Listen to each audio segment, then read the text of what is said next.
Assalamualaikum warahmatullahi wabarakatuh. Halo guys, kembali lagi bersama saya Bobby Herian. Nah, kita akan kembali mengomentari video dari apa lagi yang judul ini part 2 guys ya. Kemarin itu saya bahas part pertama tuh nggak kelar karena mati lampu guys.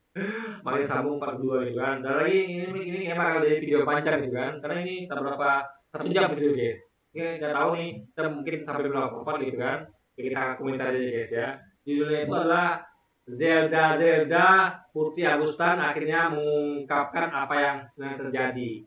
Oke, kita langsung tonton videonya, besok kita komentar guys. Kita nggak tahu ya masalahnya apa ya. Oke. Iya. Terus pada saat itu mama kamu juga ikut kerja atau enggak? Pada saat apa ya, Mama kerja Lagi sih. di gereja itu kerja. Oh, Mama di gereja itu Mama kerja sama ikut pelayanan juga. Ikut pelayanan juga. Iya. Oke. Terus setelah diusir gitu, terus kalian kemana? Itu di kota apa berarti? Aduh, kayaknya kalau nggak salah di antara di Sumbawa sama di Jawa Tengah. Jawa Tengah apa Surabaya ya? Pokoknya antara itu sih. Di situ terus diusir, akhirnya pindahlah ke Bandung kalau nggak salah. Karena waktu ke Bandung juga aku masih kecil juga ya, kayaknya dari situ pindah ke Bandung. Pindah ke Bandung terus papa kamu kerja atau bagaimana? Ada saudara di Papa Bandung? ada, om tante aku itu saudara dari mama. Terus papa lanjut kerja di sini, kerja di Buah Batu. Nah di situ tuh ada apa ya, dulu ada bosnya panggilannya Om Botak. Nah itu aku lupa namanya. Itu tuh aku lupa namanya karena masih kecil. Cuman orang-orang manggilnya Om Botak. Dia itu salah satu tokoh agamis juga di agama. Jadi kabar ini sedang more aib atau kesalahan Agustan yang dia akan framing kalau dia tuh Agustan tuh beragamanya tidak cerdas, tidak agamanya malah tidak cerdas, alias dia hanya karena emosi. Itu yang saya yakin tidak akan giring sih itu guys, ya kan? Dan dia tidak amanah. Ada contoh video saya pertama kemarin ya, buktinya bahwa si Zerator minta bahwa disensor ketika dia ngomong tentang gereja itu, nama gereja, tapi nggak sensor faktanya. Artinya kepalanya memang orangnya culas, licik gitu guys, ya kan? Nah, amanah. Sayangnya Zerator masuk perangkap teman lagi gitu kan. Harusnya Zerator ini buat video itu ya buat aja kayak vlog gitu, terangkan apa yang terjadi, nggak perlu bicara dengan tempat lagi gitu kan, sehingga nanti akan digiring opininya gitu, ya kan? Karena lagi tempat lagi memang suka giring opini gitu, dia mencari celah. Oh nih saya buktikan nih bahwa begini, padahal itu tidak bukti gitu kan. Yang ada justru dia tuh bukti bahwa dia sedang mencoba membuat aib Agustan gitu, dan mencoba untuk memanipulasi anaknya gitu, agar anaknya itu mau menceritakan aib bapaknya. Kita nggak tahu nih apakah jadilannya akan menceritakan aib bapaknya, kita nggak tahu gitu kan. Tapi jangan sampai terjadi, karena gimana pun dia adalah sebagai anak yang baik yang berbakti, jangan sampai menceritakan aib orang tuanya gitu kan. Karena itu adalah suatu hal yang rahasia gitu, yang hanya adalah, kecuali kalau kriminal ya itu beda, tapi ini adalah kayak apa, itu adalah urusan antara dia dengan Tuhannya gitu, bukan urusan dia dengan manusia gitu kan. Sebelah. Dan dia pernah masuk TV. Nah itu juga yang narik papa buat mualaf gitu. Tapi setelah itu papa keluar dari pekerjaan itu, terus papanya juga balik lagi ke Kristen gitu. Terus ganti kerjaan. Oh, oke. Nanti gini opini itu bahwa Pak Ustadz itu cuma ikut-ikutan. Ada temannya itu nama Mota, itu masuk apa Islam lalu masuk Islam pula. Pasti gitu aja gitu kan. Jadi ini adalah tujuannya, saya ngerti nih. Kapalnya sedang giring opini bahwa Agustan itu ya seperti itu. Jadi bukan malah dengan hati, tapi dengan emosi guys. Itu yang akan digiring opini nanti kan. Oke, keluar dari situ ke Kristen lagi, itu masih belum bisa sama mama kamu ya? Belum bisa. Oke. Terus ke Kristen lagi itu kerja apa setelah itu, tahu nggak? Setelah itu papa kerja jualan roda-roda buat troli gitu, sama jualan sabun, sabun buat pakaian gitu-gitu. Hmm. Waktu itu usia kamu berapa tuh? Itu aku udah SD sih. Sudah SD. Iya, Berarti cukup lama juga ya? Cukup lama juga iya, balik ke Kristen lagi, cukup lama juga gitu ya. Terus iya. oke. Terus pisah sama mama kamu dulu, baru mualaf lagi, atau mualaf lagi dulu, baru pisah sama mama kamu? Mualaf lagi dulu, baru pisah sama mama. Mualaf lagi dulu. Iya, Oke. Oh iya, yang adik kamu lahir itu ya. iya. Yang Nah, kali ini kenapa itu bapak kamu bisa mualaf lagi tuh? eh kalau kataku karena itu ditarik sama komunitas, komunitas yang Ditarik ada sama di, komunitas. Hujan lagi ya, sebenarnya nanti mati lampu lagi mulai malam kan. ya, komunitas yang ada di Gojek-Gojek itu, di Gojek, di Grab. Karena awalnya papa lebih milih buat ateis gitu kan. Terus Hmm. tiba-tiba Nah, itu ketika Agustan atau ada orang Kristen yang ateis, itu artinya dia sudah tidak percaya dengan agamanya. Ya, karena biasanya orang Kristen yang percaya agama tuh, kalau dia belum menemukan agama baru yang logis, dia akan ateis dulu. Yang penting itu ateis adalah bukti bahwa dia memang sudah tidak percaya dengan agamanya, guys. Makanya dia ateis kan. Artinya itu adalah sisi orang yang berpikir. Orang yang cerdas itu adalah orang berpikir bahwa ini ada suatu salah dengan dogmanya gitu. Sehingga dia tidak percaya, saat dia kaji sendiri dengan logika, dia nggak percaya dengan dogma itu, karena dengan logika saja akhirnya keluar dari ateis. Cuma dia belum menemukan agama yang dia yakini. Mungkin dulu dia menemukan Islam tapi belum belajar benar-benar gitu, cuma ikut-ikutan. Nah mungkin dari setelah itu baru dia belajar dengan total, akhirnya dia paham dengan Islam bahwa dia bisa membandingkan dan dia menentukan bahwa ini agama yang benar gitu guys. udah mualaf. Jadi ikut ke komunitas sih. Waktu itu juga papa ceritanya ketemu sama temennya yang ada di Gojek, ditariklah ke agama sebelah gitu. Hmm. Ya, saya waktu itu sempat ngelihat ya video papa kamu lagi mendoakan kakek kamu sepertinya ya. Kakek kamu lagi sakit itu masih didoakan secara Kristen itu. Iya, Betul ya? iya, betul. Itu, Ada aku kok di situ. oh gitu, itu Kristen banget itu kelihatan dari dari cara Iya. doanya segala macam. Oke, kalau dari sifat atau dari karakter, apakah ada perubahan papa kamu ketika di Kristen dan di Islam? eh Dibilang ada perubahan sebenarnya mungkin ada dari Kristen ke Islam, cuman bukan perubahan yang spesifik itu sih enggak. Cuman lebih ke karena mungkin sakit juga, jadi kayak kalau dulu kan sering banget marah-marah,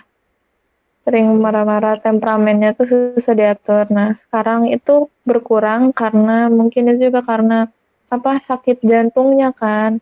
Karena kalau misalnya marah-marah tuh bikin ngos-ngosan kalau sakit jantung. Jadi berkurangnya sih karena itu sama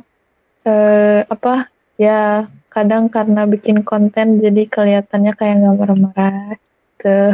Jadi ternyata Agustan ini memang punya penyakit bawaan.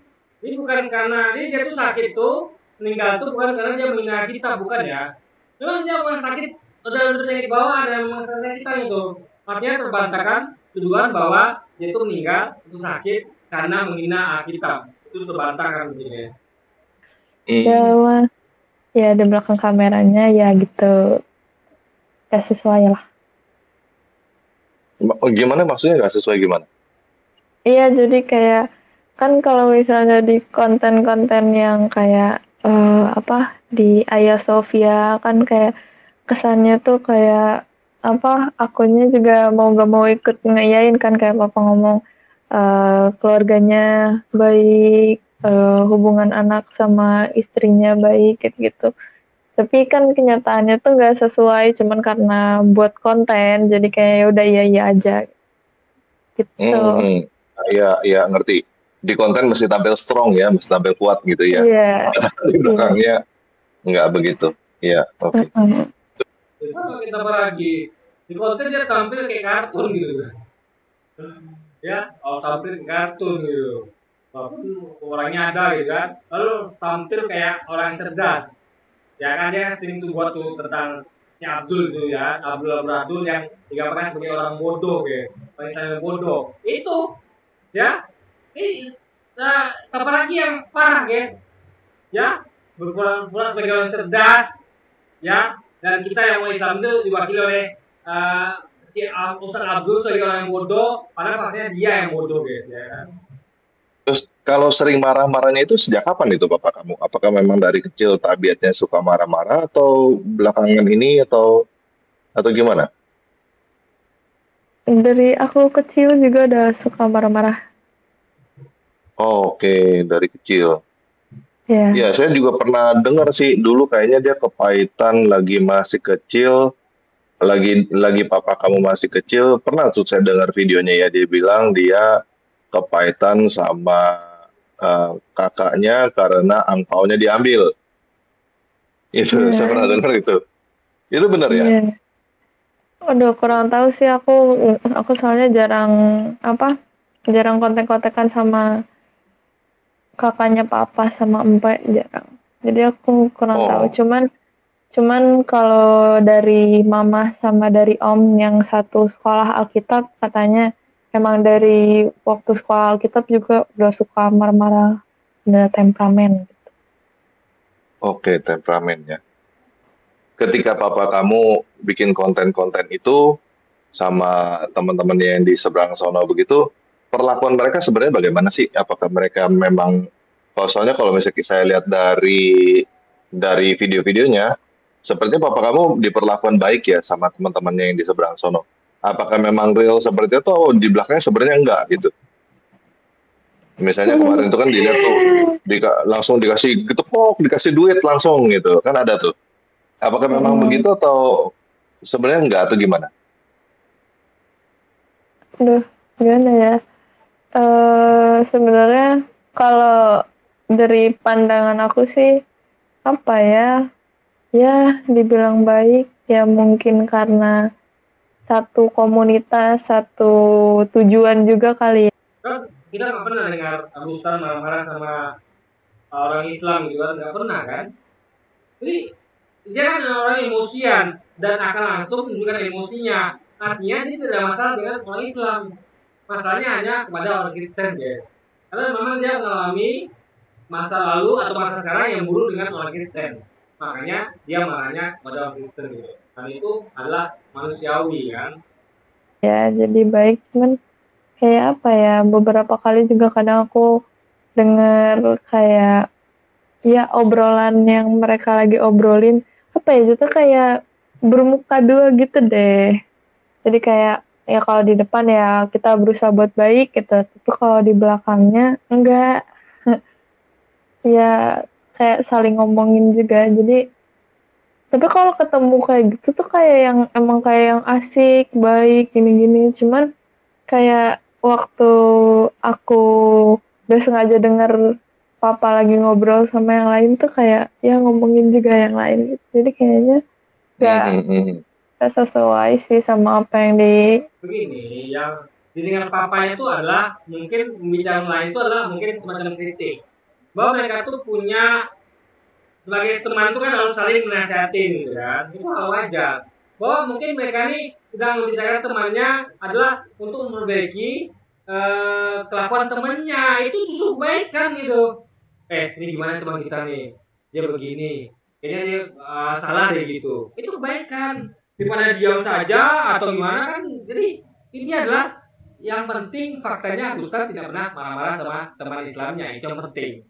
Karena dia adalah orang muda emosi, dan kalau memang ada masalah, memang nggak baik hubungannya dia langsung marah. Tapi ya kejadian. Artinya jangan tuduh atau fitnah macam-macam terhadap teman-temannya Agustan yang di komunitas Islam itu guys, gitu kan. Jadi ketika dia membicarakan teman-temannya itu dengan teman lain itu adalah untuk dalam rangka untuk menasehatin gitu. Cuman mereka harus rebut dulu gimana cara terbaik gitu kan. Kan itu kan bagus daripada dia tuh ambil langkah sendiri, mungkin temannya punya solusi atau punya cara yang lebih lebih beradab atau lebih baik, itu kan bagus gitu, ya kan? Kamera gitu ya. Oke. Iya. Nah, dari pengalaman hidup papa kamu, apa yang kamu pelajari? Apa yang menjadi Yang aku kesimpulan kamu? pelajarin, jangan menanamkan sakit hati kepada orang atau siapapun itu, karena kita harus belajar mengampuni sama seperti Tuhan yang mengampuni kita yang udah berdosa. Ya itu aja sih yang aku tangkap. Nah, Oke. yang aku dapat gitu. Oke, sekarang kondisi kamu gimana? Kamu sekolah, sekolahnya apakah ada masalah? Soalnya kan pembiayaan sekolah ini kan juga butuh biaya ya. Kamu gimana sekolahnya? Apakah dibiayain oleh siapa gitu? Aku dibiayain sama Yayasan Galarua, ini sama Tante Lis dan teman-temannya Tante Lis, dibantuin dari situ sih. Oh, selama ini kamu dibantu sama Galarua? Iya, sejak pindah sekolah lagi ke Bandung ini dibantuin sama Galarua. Nggak, kamu bisa ketemu Galarua ini gimana ceritanya nih?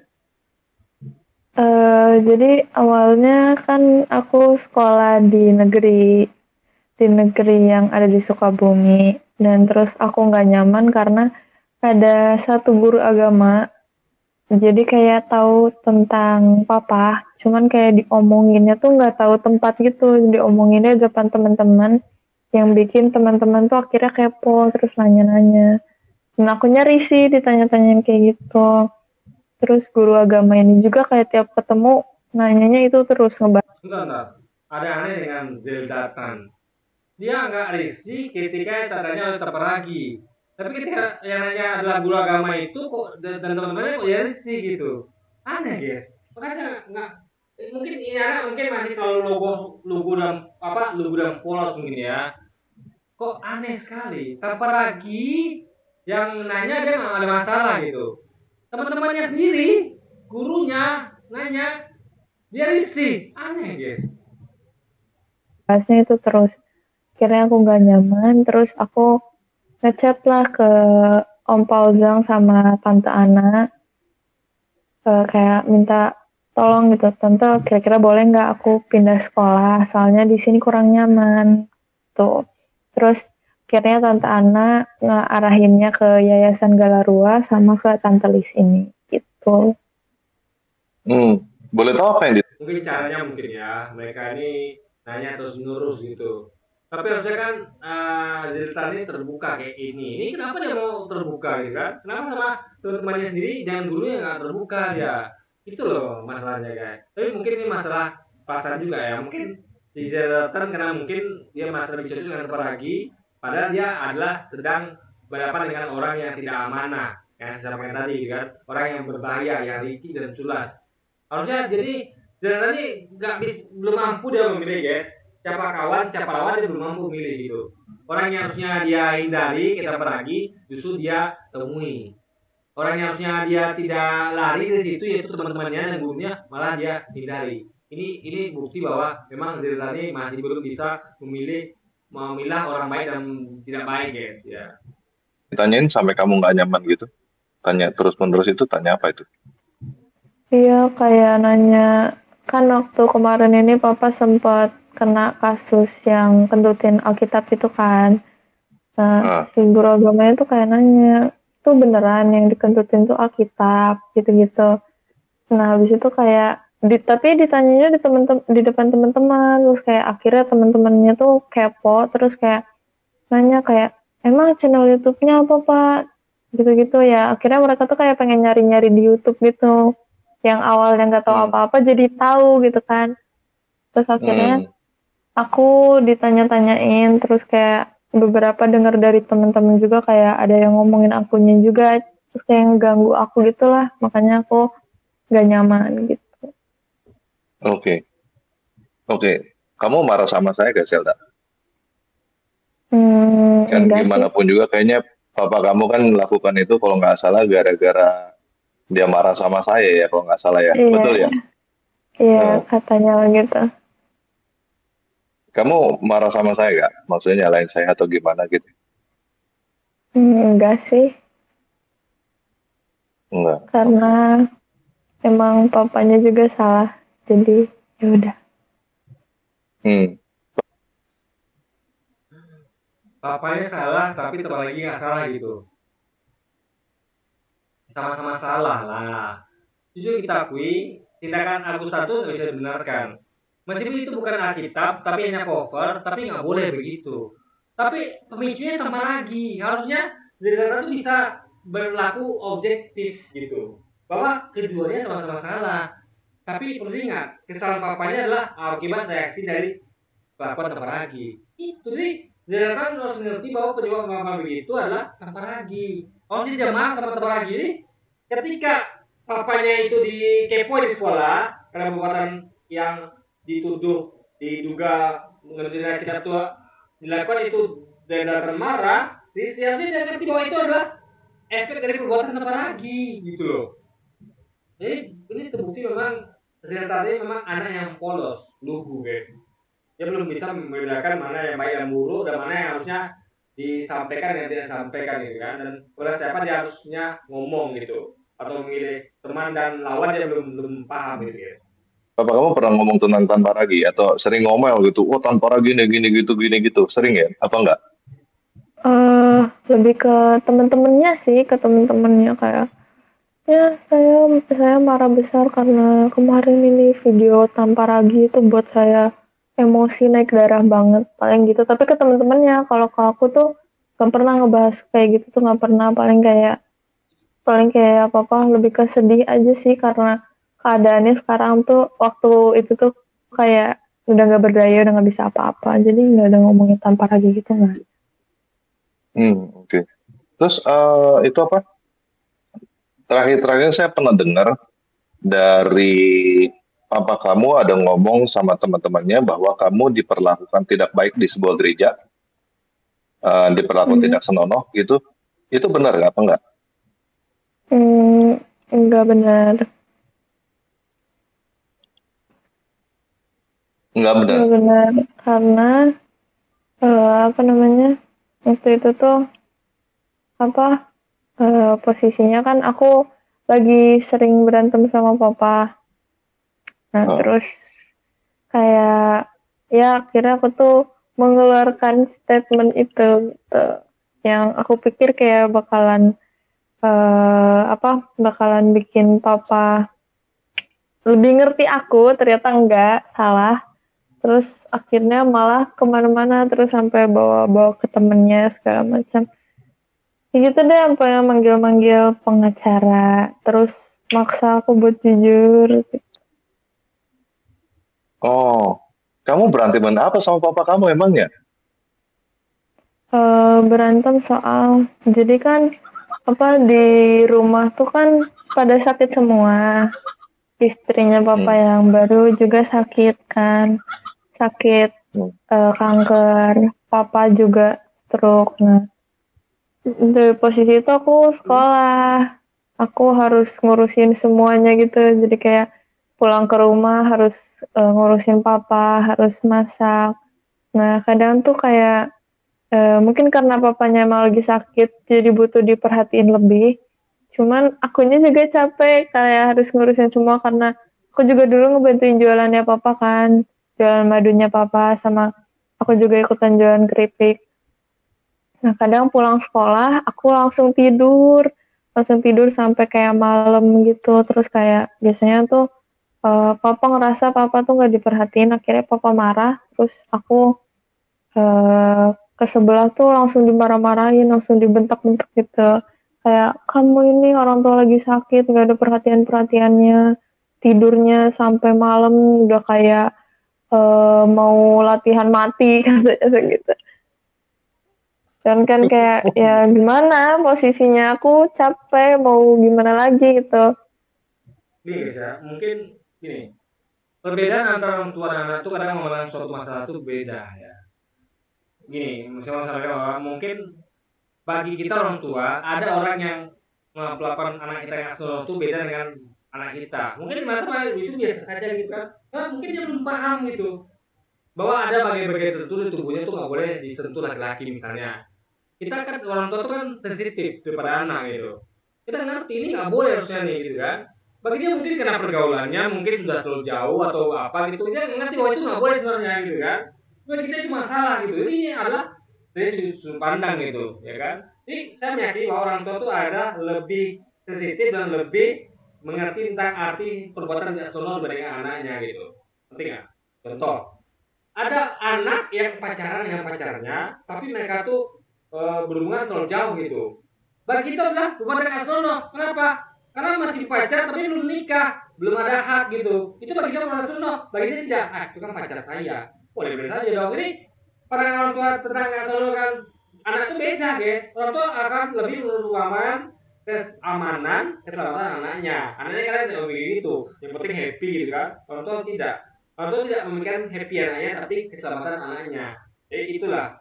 Jadi kan important senonoh anak itu beda gitu. Bisa jadi Agustan menganggap itu yang Porsunono, tapi si Zelatan menganggap tidak. Karena itu di sudut pandang itu berbeda, guys. Dan kita harusnya lebih meyakini apa yang disampaikan Agustan.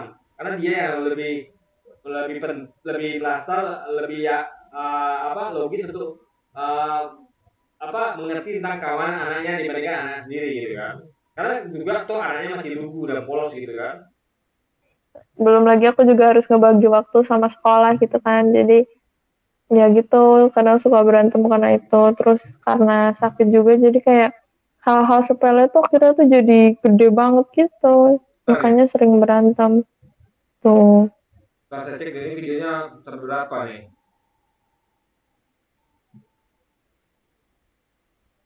Panjang guys ya, waduh. Misalnya guys, ini udah 20 menit ya, jadi mungkin ya kita start dulu, besok kita sambung bagian ketiga guys. Ini kayak video bakal panjang ya kita. Oke, jadi mungkin sekian dulu video kali ini dan sampai jumpa lagi di video-video selanjutnya. Wassalamualaikum warahmatullahi wabarakatuh guys.